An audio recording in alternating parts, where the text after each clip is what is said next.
আজকে নিয়ে চলে আসলাম তোমাদের কাছে আর্মসের ওয়ার্কআউট, ফুল আর্মস আমাদের মেলদের জন্য একটা খুব ফেভারিট প্রিয় মাসেল।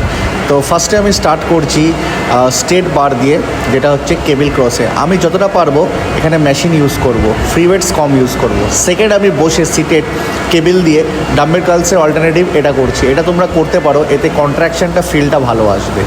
নেক্সট আমি করছি 3 নম্বর এক্সারসাইজ, যেটা হচ্ছে প্রিচার বেঞ্চ কার্ল, ডাম্বেল দিয়ে করছি। এটা তোমরা ডাম্বেল দিয়ে করতে পারো কিংবা বারবেল দিয়ে করতে পারো। ডাম্বেলে করলে কি হবে, বাইসেপের পিকটা কন্ট্রাকশনটা ভালো আসবে, বাইসেপটা দেখতে সুন্দর হবে। নেক্সট আমি করছি প্রিচার মেশিনে হ্যামার মেশিন যেটাকে বলা হয়। এটা যদি তোমাদের কাছে না থাকে তোমরা এর বদলে অন্য একটা এক্সারসাইজ অ্যাড করতে পারো, যেমন স্পাইডার কার্ল তোমরা অ্যাড করতে পারো। নেক্সট লাস্ট এক্সারসাইজ আমি করছি সিটেড হ্যামার কার্ল, যেটা আমি ডাম্বেল দিয়ে 1 বাই 1 করছি। তোমরা এটা একসঙ্গে বোথ হ্যান্ডসেও করতে পারো, আবার সিঙ্গেলও করতে পারো। তো দেখা হচ্ছে পরের ভিডিওতে।